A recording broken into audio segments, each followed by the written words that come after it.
Assalamualaikum warahmatullahi wabarakatuh. Para pendengar dan peminat kuliah-kuliah saya di dalam kaset ini, di seluruh tanah air Indonesia yang saya cintai, di gunung, di lembah, di kampung, di negeri, di mana saja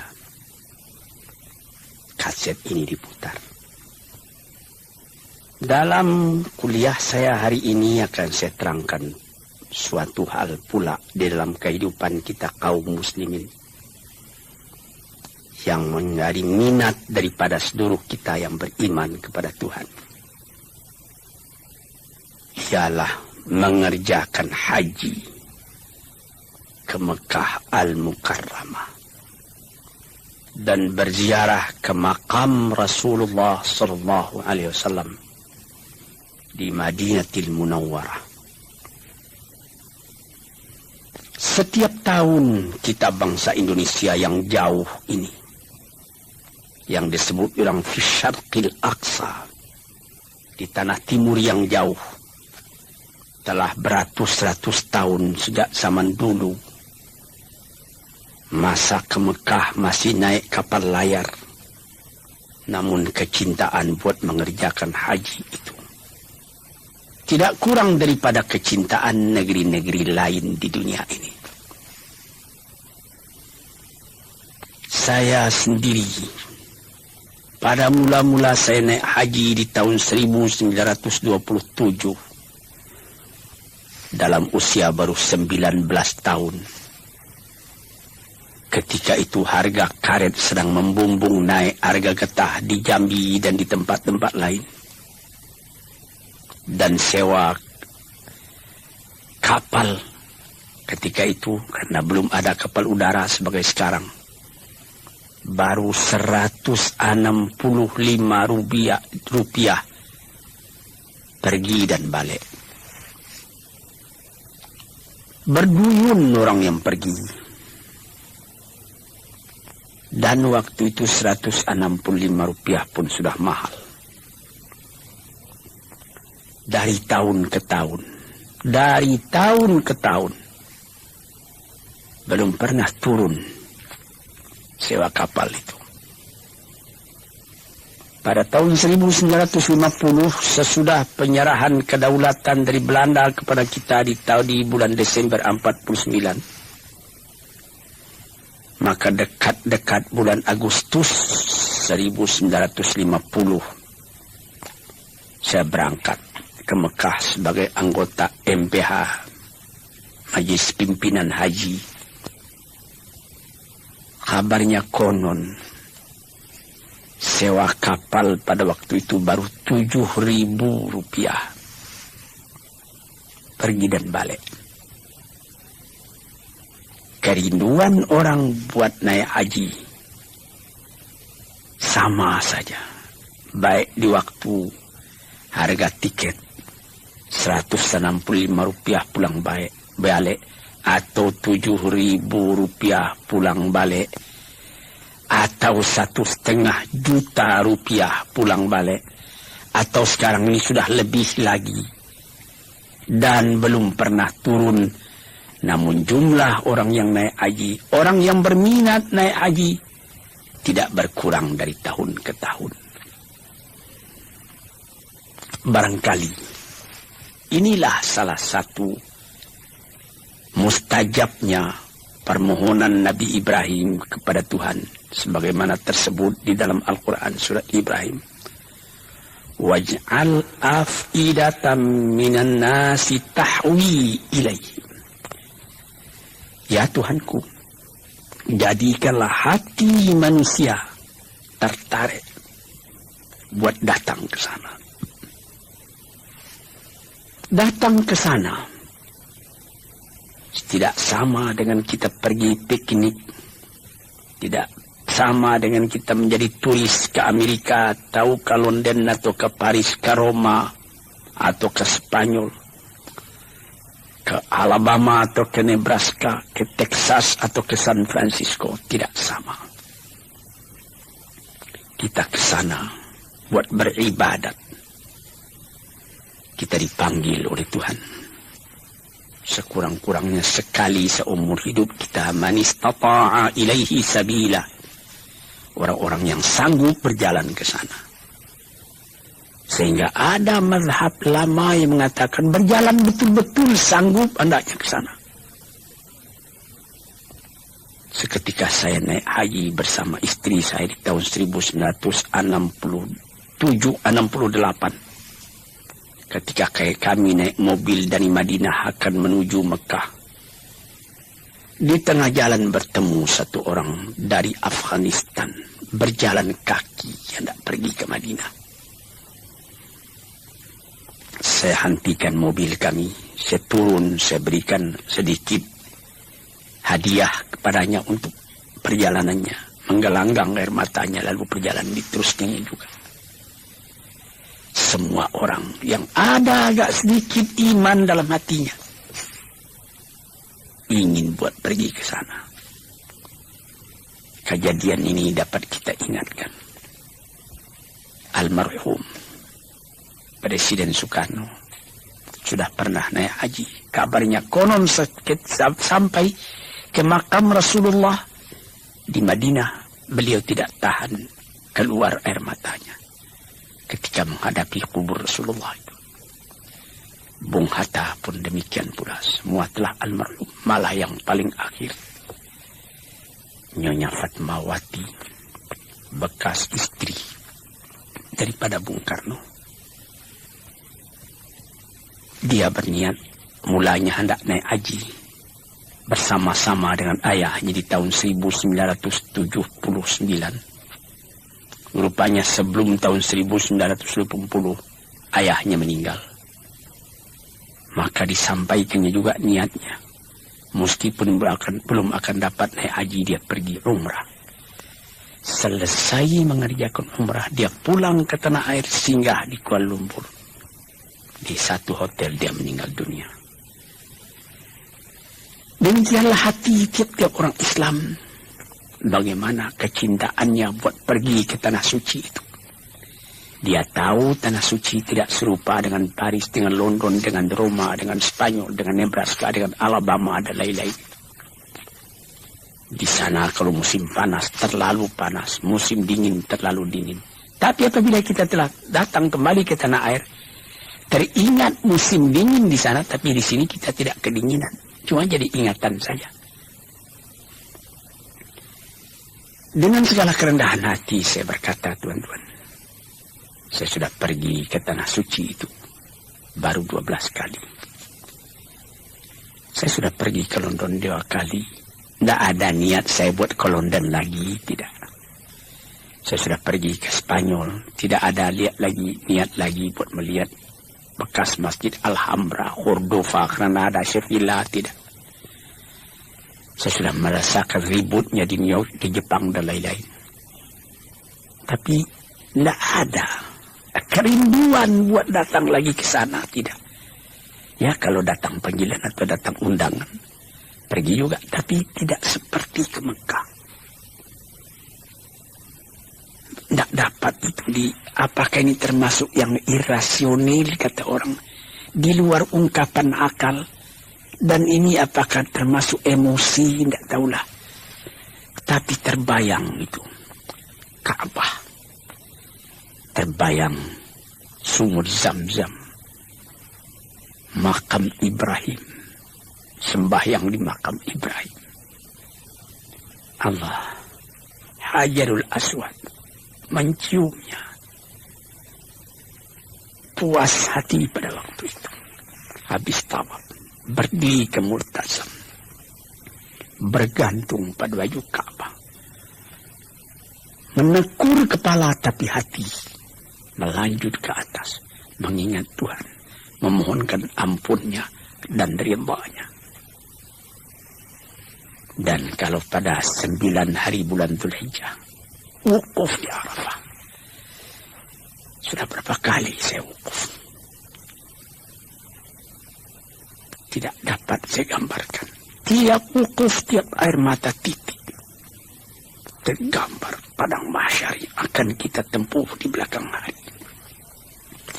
Tergambar pertemuan segala manusia yang menghamparkan sayapnya di hadapan ilahi, memohon ampun dari lebahnya, memohon taufik dan hidayatnya, diizinkan pulang kembali ke tempat asalnya, ke kampung halamannya, buat menyebarkan akidah tauhid dalam kalangan umat. Apalagi kalau saudara sampai pula ke Madinatul Munawwarah, tempat Nabi kita hijrah. 10 tahun beliau tinggal di sana, berjuang siang malam menegakkan tauhid, memperkuat irfan, pengenalan dengan Allah. Tuan-tuan yang terhormat, apabila tuan masuk ke dalam Masjid Madinah itu, selesai sembahyang, tuan pergi ke Raudhah. Mula-mula tuan sembahyang di Raudhah, yang dikatakan oleh Nabi, inna ma baina qabri wa mimbari raudhatu min riyadil jannah. Di antara kuburku dan mimbarku ada suatu taman yang indah, taman surga katanya. Orang berkerumun sembahyang ke sana. Sesudah itu pergi ziarah ke kubur Rasulullah, mengucapkan salam kepada beliau, karena beliau sendiri mengatakan, segala salam yang engkau sampaikan kepadaku, aku dengar sampai, dan itu semua aku jawab.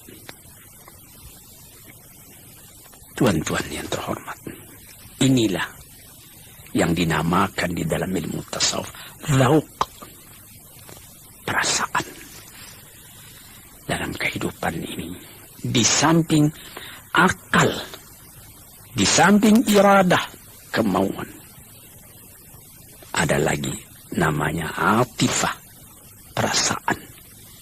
Perasaan inilah yang kita didik dengan segala ibadat yang kita kerjakan, seperti tahajud tengah malam atau ketika naik haji tadi. Tuan-tuan, saudara-saudaraku yang kuhormati, kita pun tahu bagaimana banyaknya yang harus kita kerjakan, syarat-syarat yang mesti kita penuhi. Mula-mula menyetor uang kepada bank. Sesudah kita mendapat keinginan buat pergi di store ONH, ongkos naik haji, menunggu bulannya, menunggu waktunya. Kita naik kapal terbang atau naik kapal api. Biasa kebanyakan sekarang ini kapal terbang. Dahulu dengan kapal haji 14 hari pergi, 14 hari pulang, 28 hari. Di sana kita agak 3 bulan, sekarang lebih cepat. Ke sana kita paling banyak 10 jam, pulang 10 jam, 20 jam. Di sana pun agak 40 hari atau kurang lagi.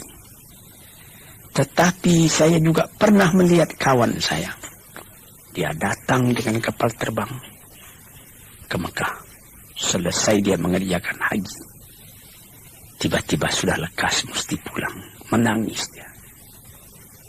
Yang lebih menjadikan kita punya air mata titik lagi waktu tawaf wada, mengerjakan tawaf selamat tinggal, selamat berpisah dengan Ka'bah itu sendiri. Sehingga ada orang yang berjalan menghadap terus ke Ka'bah walaupun dia akan keluar. Tiba di pintu akan keluar dari masjid itu, titik air mata yang minta kepada Tuhan, beri aku kesempatan lagi ya Allah, buat datang ke tempat ini. Saya sendiri pun pernah, waktu asar saya masuk ke Masjid Madinah. Sesudah tahiyatul masjid 2 rakaat, saya duduk. Di sebelah kiri saya kubur Rasulullah.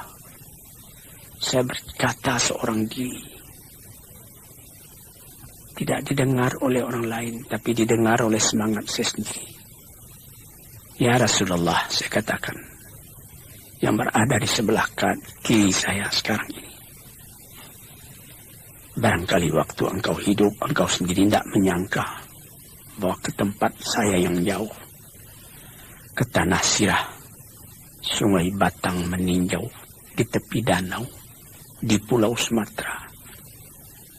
Di sana berdiri masjid-masjid.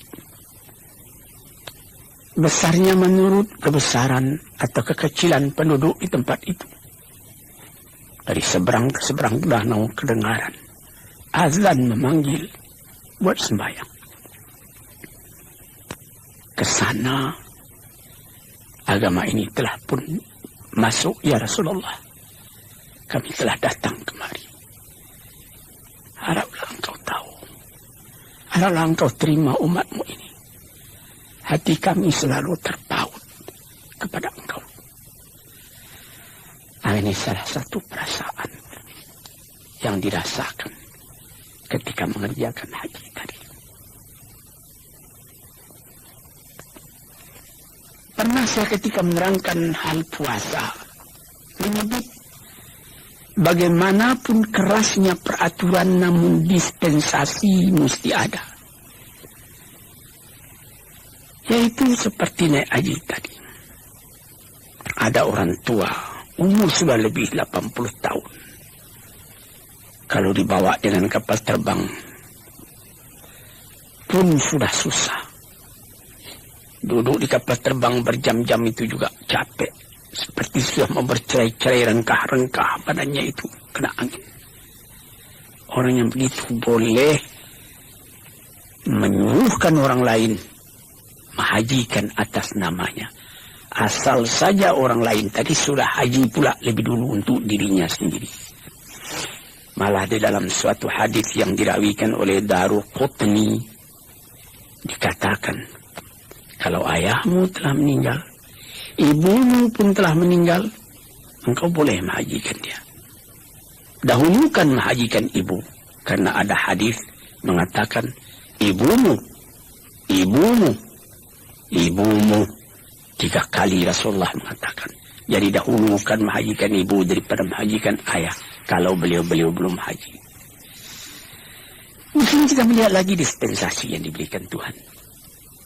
Mesti gimana? Man istata'a ilaihi sabila, kita sanggup ke sana. Kalau tak sanggup lagi, cuma mengirim cinta, menunjukkan ketaatan, diterima juga oleh Tuhan. Para pendengar yang terhormat, para pendengar yang saya cintai, ini menjadi rukun yang kelima daripada kita mengerjakan agama. Syahadat kelas 1, salat kelas 2, puasa kelas 3, zakat kelas 4, haji kelas 5. Itulah perumpamaan yang populer dalam kehidupan kita. Sehingga dikatakan oleh Nabi, Al-Hajjul Mabrur laisa lahu jazaan illal jannah. Laisa lahu jazaun illal jannah.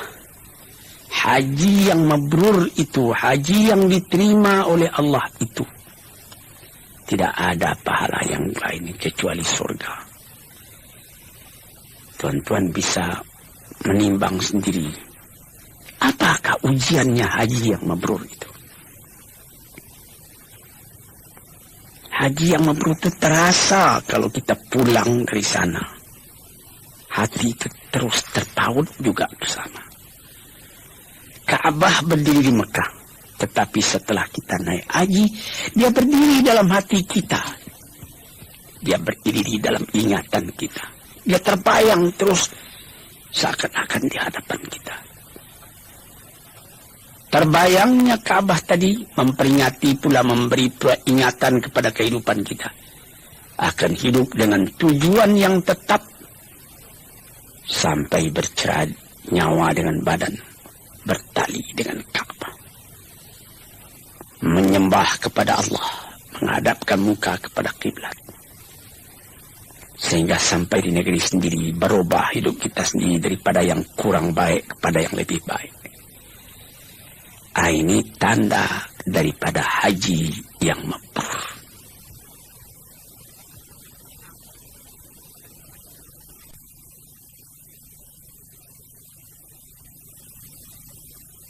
Para pendengar dan para peminat yang saya cintai, di dalam mengerjakan haji itu, haji besar, al-hajjul akbar, haji besar itu ialah 9 hari bulan Dzulhijjah ketika kita wukuf di Arafah. Besoknya 10 bulan Dzulhijjah kita sudah bergegas cepat menuju Makkah buat tawaf ifadah. Sesudah itu kita kembali ke Mina barang 2 atau 3 hari. Di dalam Al-Quran dikatakannya, faman ta'ajjala fi yaumaini fala isma alaih. 2 hari tak berdosa, 3 hari pun tidak. 5 nittaqa, barang siapa yang kuat sampai 3 hari. Yang penting sangat kita perhatikan ketika kita mulai akan naik haji ataupun umrah, yaitu haji kecil yang kita kerjakan pada setiap waktu, seperti waktu sekarang ini bukan musim haji, sebagaimana yang dilakukan oleh Ibu Fatmawati, Ibu Rahmi Hatta dan lain-lain pada umrah yang telah lalu tahun 1400 Hijriah. Maka mengerjakan haji itu kita disuruh memakai pakaian yang lain dari pakaian yang biasa, yaitu pakaian ihram. Pakaian ihram bagi kita laki-laki ialah 2 helai kain yang tidak dijahit, tidak dikarungkan. Pertama, untuk penutup aurat kita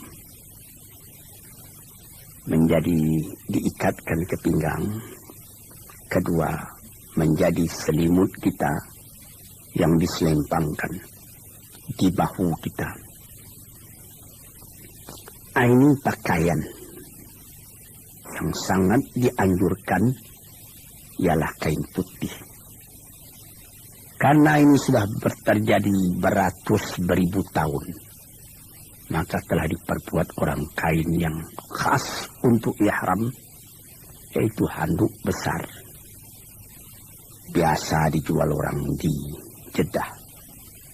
Bahkan sekarang pun, pada tahun-tahun yang sudah disedia kain-kain ihram itu dijual di toko Sarinah di Jalan Tamrin. Apa hikmatnya memakai pakaian ini? Supaya terasa betul kesamaan kita di hadapan Allah. Inna akramakum indallahi atqakum. Kamu yang paling mulia di hadapan Allah ialah orang yang paling takwa hati, paling menyerah jiwanya kepada Tuhan. Jadi kalau sekiranya seorang jenderal dengan bintang 4 dan bintang-bintang jasa yang terletak di dada, itulah tanda dia jenderal. Hari itu ungkai pakaian jenderal itu, buka, ganti dengan pakaian ihram.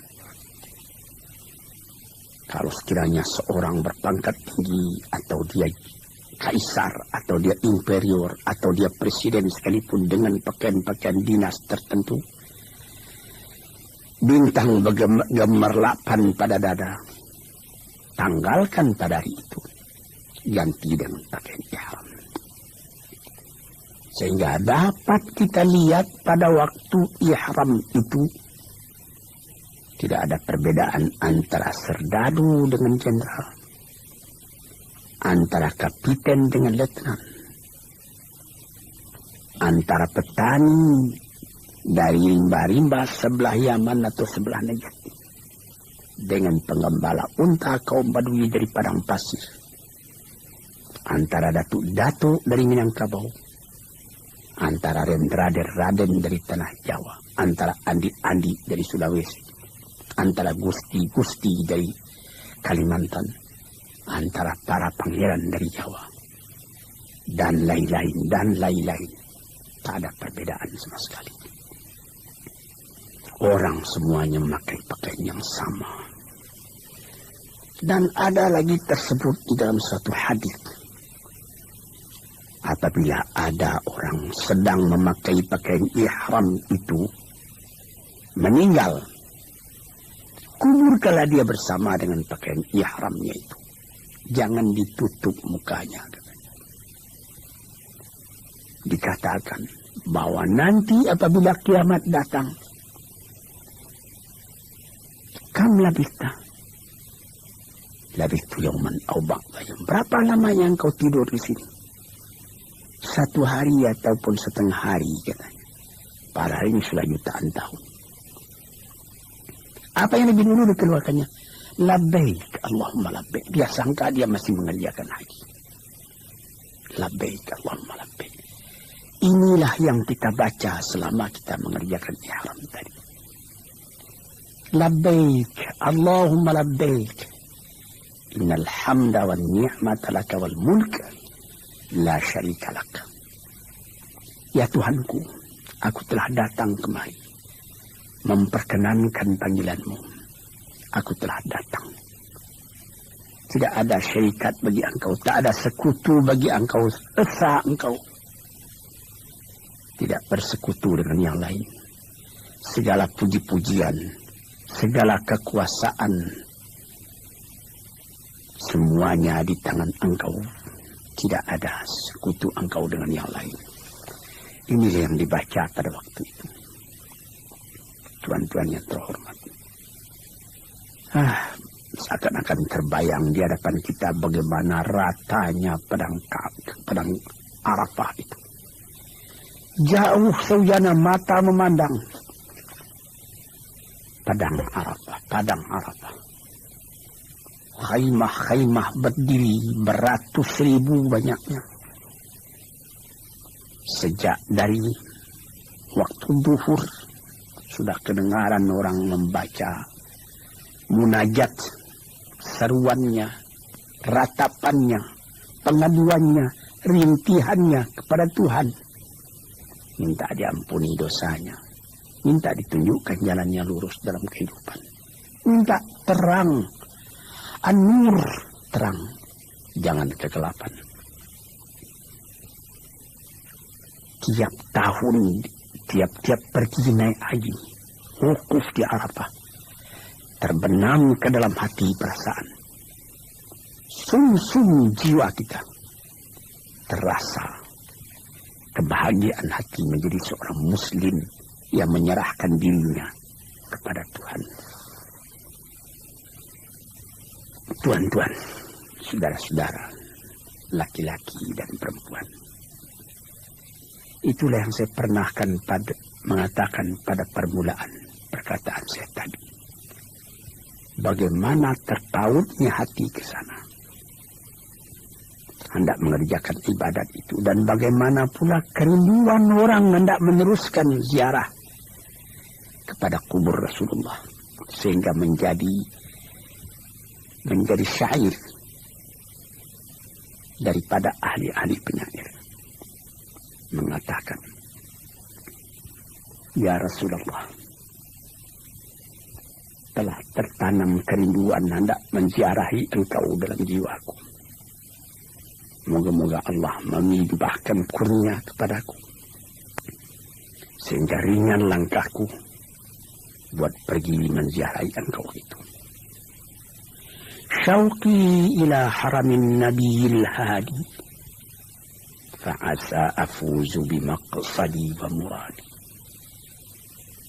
Kerinduanku ialah hendak pergi meniarap, menunjukkan cinta, menitikkan air mata, merindui engkau karena engkau pun rindu kepadaku.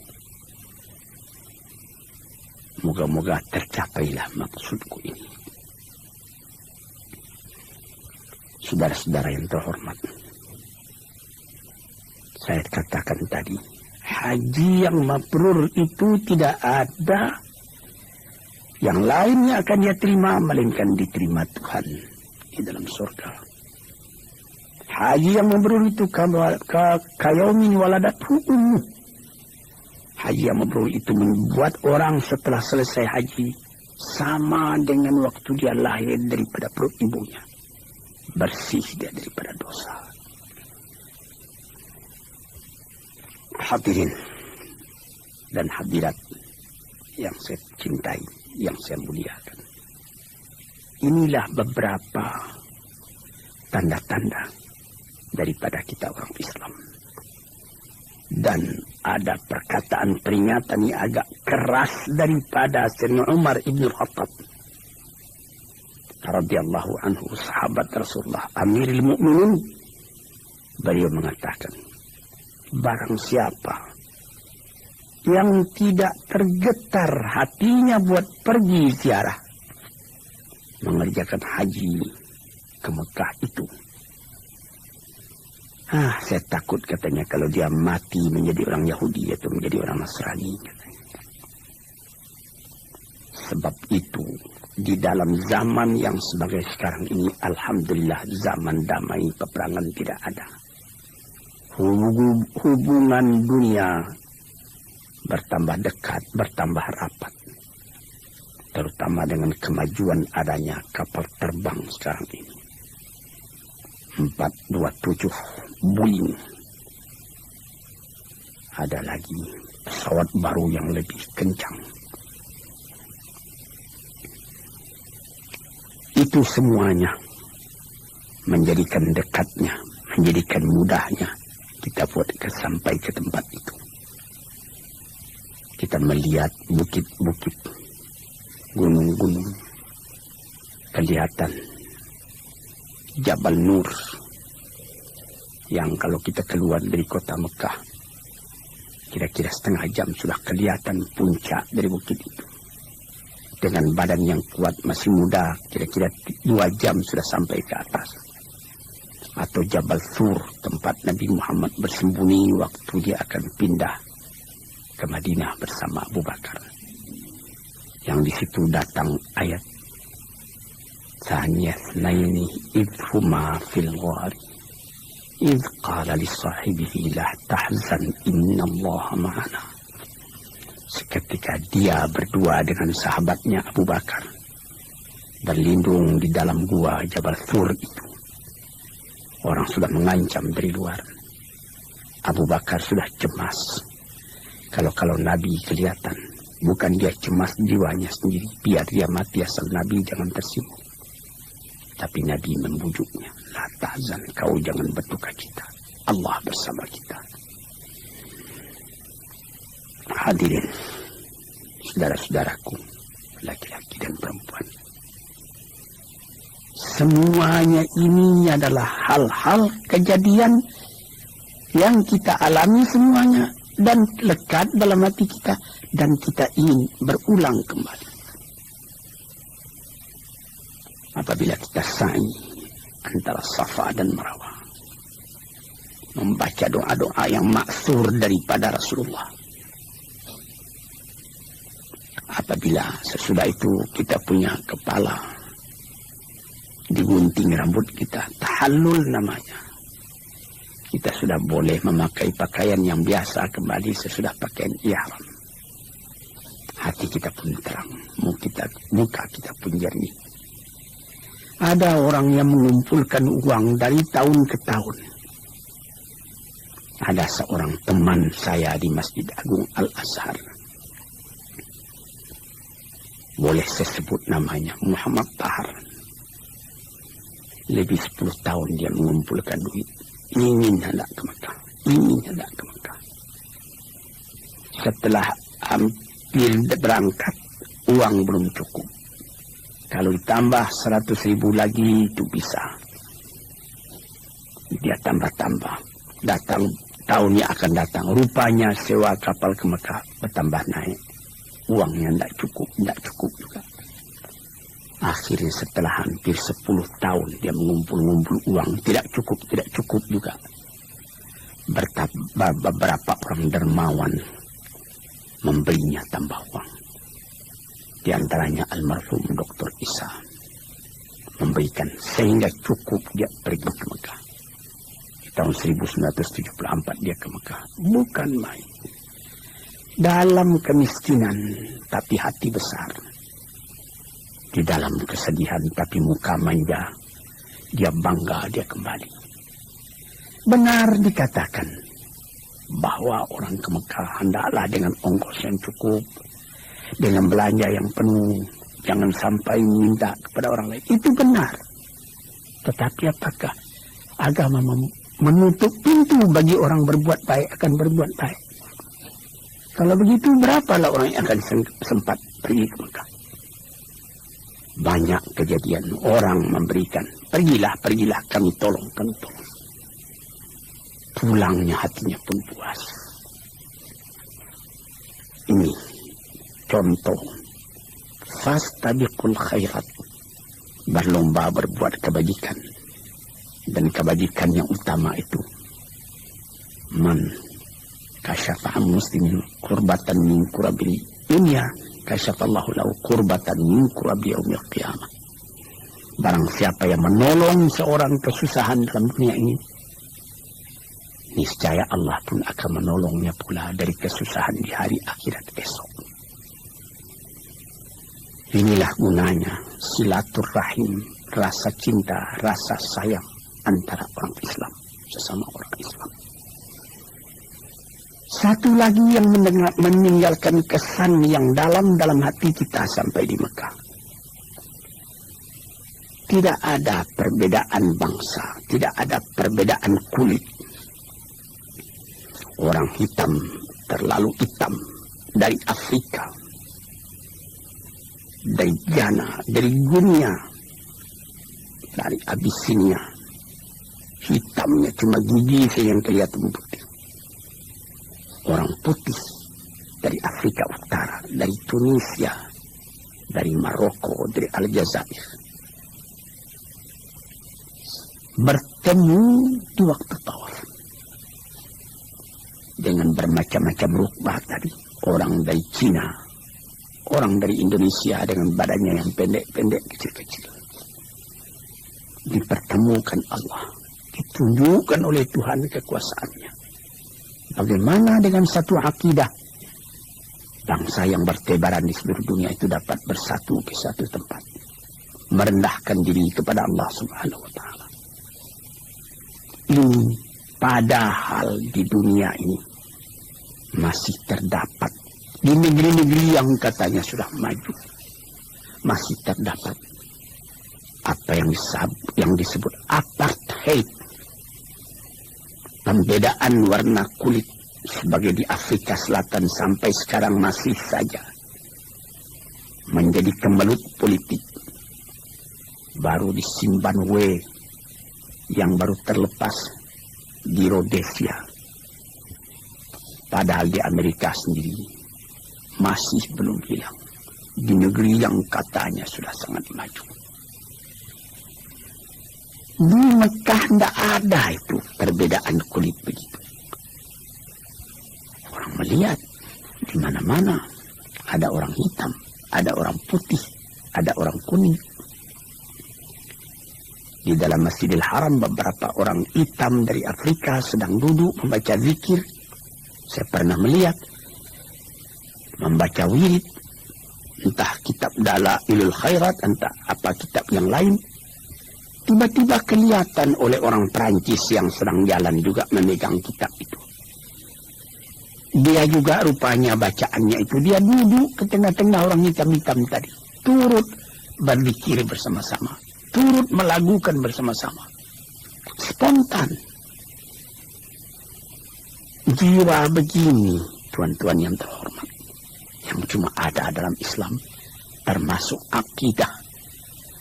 Sehingga pernah di zaman Nabi sendiri Abu Dzar, dia bertengkar dengan Bilal itu hitam. Lalu disebut oleh Abu Dzar, ya aswad, hitam. Marah Nabi. Bumi katanya, langit dan bumi tidak seberat itu. Engkau menyebut orang, menghinakan orang dengan menyebut hai hitam. Menyesal Abu Dzar, dia letakkan pipinya di atas tanah. Injak olehmu, hai Bilal. Injak. Aku sudah telanjur. Itu tertulis dalam kehidupan orang muslimin. Inna akramakum indallahi atqakum. Kamu yang mulia di sisi Allah ialah orang yang takwa kepadanya. Tuan-tuan, saudara-saudara, hadirin hadirat yang mendengarkan kuliah di kaset ini. Kalau belum ke Mekah, niatkanlah dalam hati apabila betul-betul sudah ada dalam hatimu niat yang suci. Insya Allah akan saudara disampaikan oleh Tuhan. Apabila telah datang panggilan naik haji, moga-moga diberi Allah Ta'ala rezeki saudara. Bayar ONH-nya. Berangkat ke Mekah. Rasakan nyaman itu. Berjumpa dengan kawan dari seluruh dunia. Kesankan amalan itu dalam jiwa. Kemudian itu, kembalilah ke tanah air. Saudara akan menjadi orang baru. Dalam keadaan yang begini, keadaan di tanah air kita sendiri. Dan hati saudara pun insya Allah akan tambah lama, tambah dekat kepada masjid. Tempat menekunkan hati bagingan Allah Subhanahu wa Ta'ala. Moga-moga menjadi haji yang mabrur, menjadi sa'i yang masykur, menjadi perniagaan rohani yang tidak pernah rugi. Sekianlah, moga-moga Allah memberikan rahmatnya kepada kita. Wassalamualaikum warahmatullahi wabarakatuh.